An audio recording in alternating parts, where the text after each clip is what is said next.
Well, hi there. This is the Caldera de Bandama on the island of Gran Canaria. You can see the coastline behind me there, the nice mountains in front of us.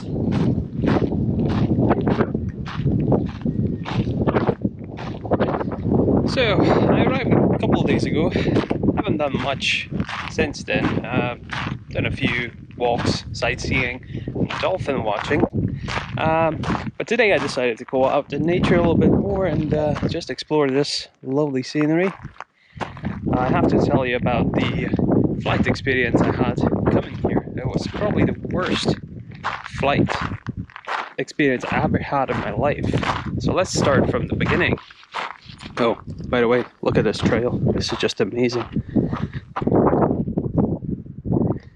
So, I departed Inverness, where I live in Scotland, towards Glasgow, where I had a flight at 12:05 to Las Palmas, Gran Canaria.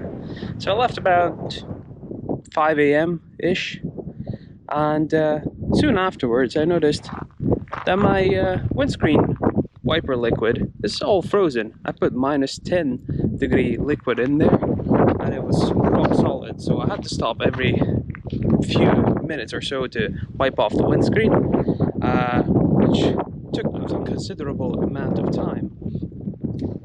And then I got stuck in a snowstorm for about a couple of hours. So by the time I got to the airport, it was about 11:55 or so. My flight leaving at 12:05. So at that point, I pretty much gave up on the idea of ever reaching my flight, to be honest. But I said, well, I might be able to rebook it for an extra fee or something. So I decided to go to the airport anyway. So I ended up there. I asked the first girl who was working there at the airport, what should I do? She said, go to the security gates and just go through as normal with your big luggage as well. So I'd done that. I got held up, obviously, because I had all types of liquids and pocket knives and stuff like that. But they finally got me out of there about 5 minutes past 12, something like that. Unfortunately, there was no gate information at the airport. So I didn't, because basically it was closed. It just said the flight to Las Palmas, gate closed. So I had absolutely no idea where to go.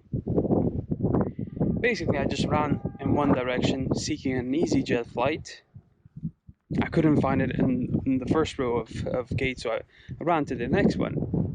At the end of that row of gates, there were 3 EasyJet planes. Still there, one of them had the stairs. So I ran down the stairs, run down the corridor there with the stairs, and there were 2 people in front of the gate, working there obviously. And I asked them, is one of these flights going to Las Palmas? Yeah, but it's closed, they said. So I thought, oh my god, okay, there's the flight and I can't even get on it. So I asked them nicely, can you please speak to the pilot or someone over there? So can I still get on the plane?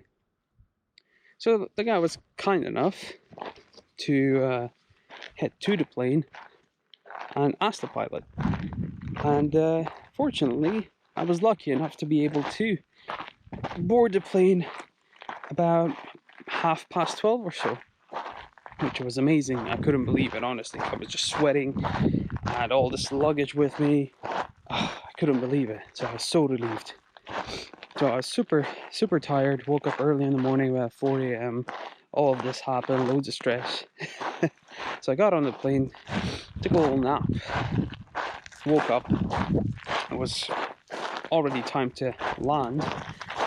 I got to the airport. I got to the rental car place where I picked up my car and started driving towards the place I'm staying at the moment in Las Palmas. The owner said that there's plenty of parking available. Obviously, on probably off season or something like that, but I couldn't find a parking space, and plus I got stuck in traffic for another 45 minutes in Las Palmas. So by the time I got there, it was like 8:30 in the evening. I was absolutely exhausted. I couldn't do anything the next day even. Wow, just look at the scenery.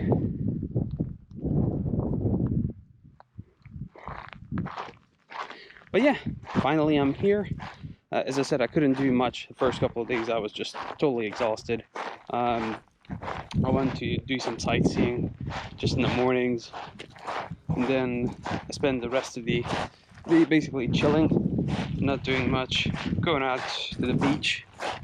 There's a little secluded beach, well, not little, but pretty secluded, called El Confital, near the place I'm staying at.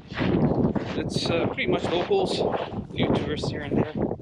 Not a lot of sun, but it's one of the best places for surfers to go. Allegedly, it has the best right-hander in Europe. I don't know anything about surfing, so that's what I've been told. Okay, so the plan is to do a few videos on Gran Canaria. I'm not sure what the format's going to be like, one video or multiple videos. I'm just going to document whatever I do here, at least a few days, and we'll figure it out as we go. Man, look at this scenery. It's just amazing. Big volcanic crater down there and a vineyard. I can't see the little farmhouse at the moment, but there's a little vineyard and farmhouse at the bottom of the crater. I don't know who had the idea to build a house at the bottom of the crater on a volcanic island, but hey, oh, sorry about this. The trail is very slippery, as you can see.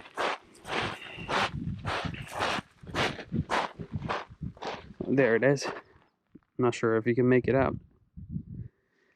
So today I started my walk around where that white house is over there, and just around the perimeter of this crater. And I'm gonna make my way up this hill here, all the way back to the car.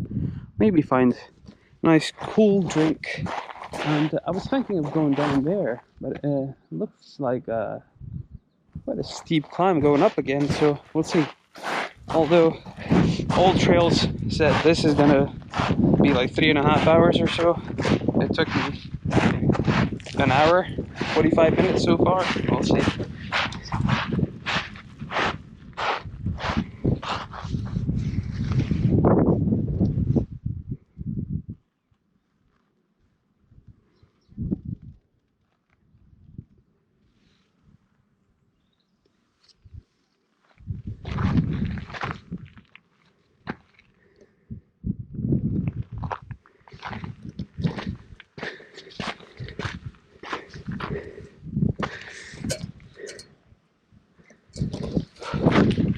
Okay, made it back up. I think it's time for a really cold drink. I'm really out of shape and really out of breath. Whew, that was really nice. Look at that. Oh God.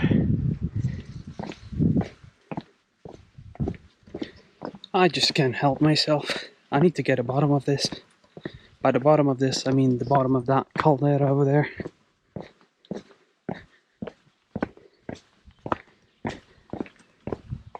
Oh, this is gonna hurt coming back up.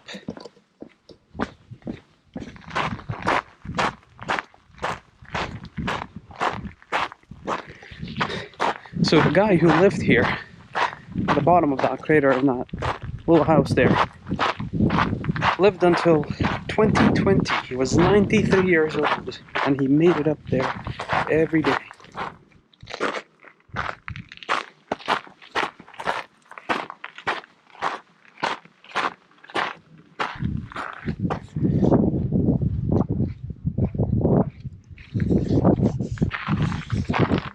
Oh God, there's a long way down. Some rock pigeons over there flying about. Well, I better get down soon because this place closes at 5 p.m.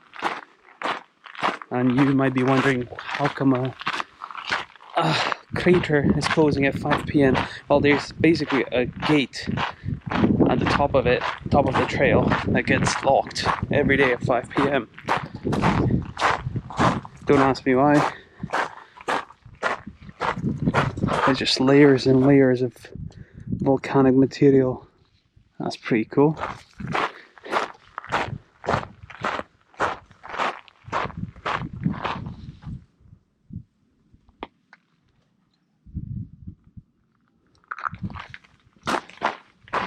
Well, at least if I hurt myself, there's plenty of aloe to heal myself, according to basically every wildlife expert on the Discovery Channel. Yeah, Bear Grylls, talking to you.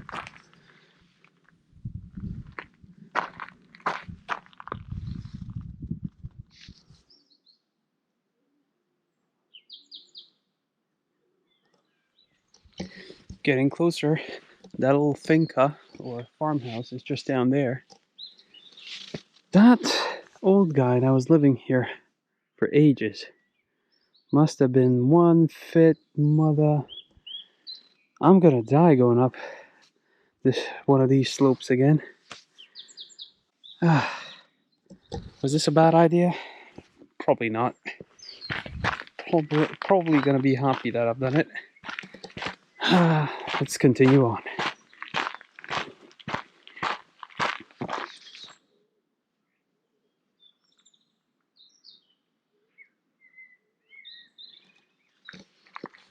Just listen to that. I really would not mind living here alone. Or with my better half. Sorry, Lauder. This place is just amazing. No wonder the guy lived here by himself until he was, what, 93?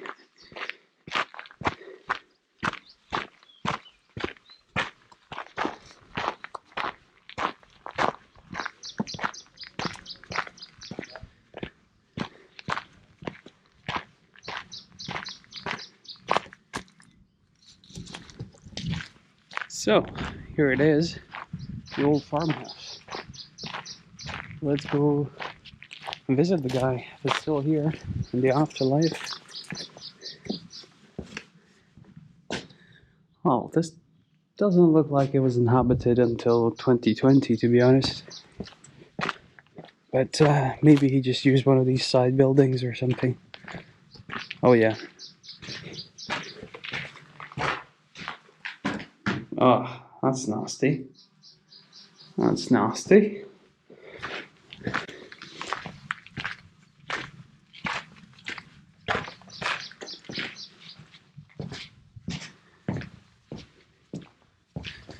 Oh. Well, this looks pretty habitable. Let's see the other room.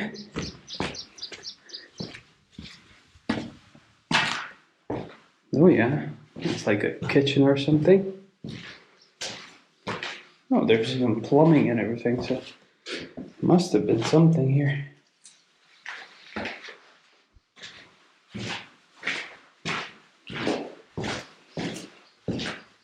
Ah, definitely toilet.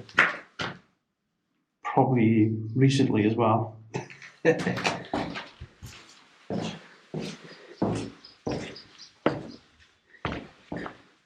Oh, this is just amazing.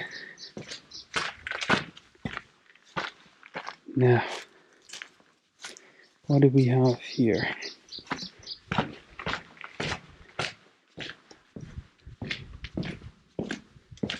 Not much, some older structures. Another toilet, for fuck's sake.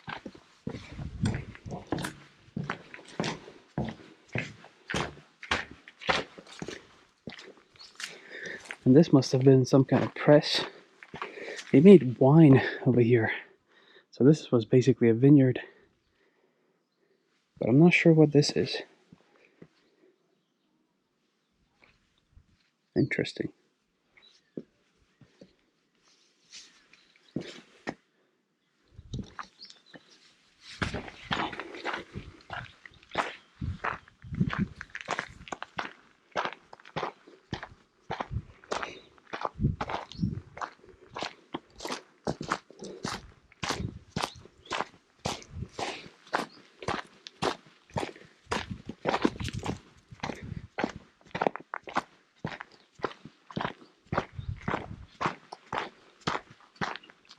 Oh, cool. It looks like a stable. It's probably a stable. You put water in here or food for animals, horses. Pretty cool place. And somebody says peace. Somebody says soy de Austria. Somebody, Isabella, looked like she wrote her name in feces on the wall. Ugh.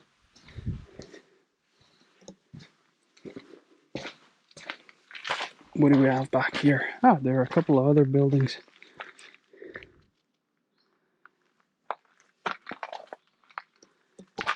Whew, I think this is it. I think it's time to head back and now this time really find a cold drink because I'm thirsty.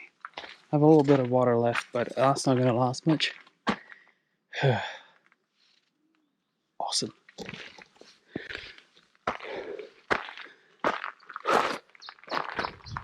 Phew. I mean, total respect to the people who lived down there for so many years. Oh my god. If I would be living down there, I would come up like once every 5 years. I probably wouldn't have any reason to come up anyway. Jesus. Oh, nearly there. I have to hurry up because the gate at the top closes at 5 p.m. So, well, potentially I can have a place to my own for the night.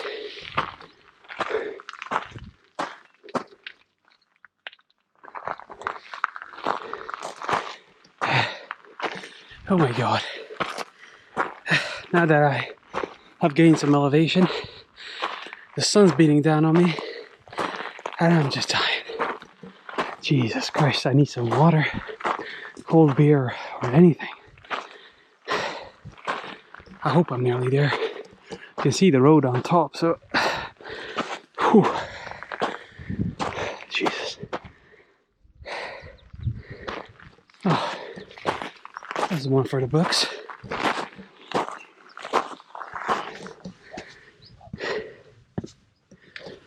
I made it.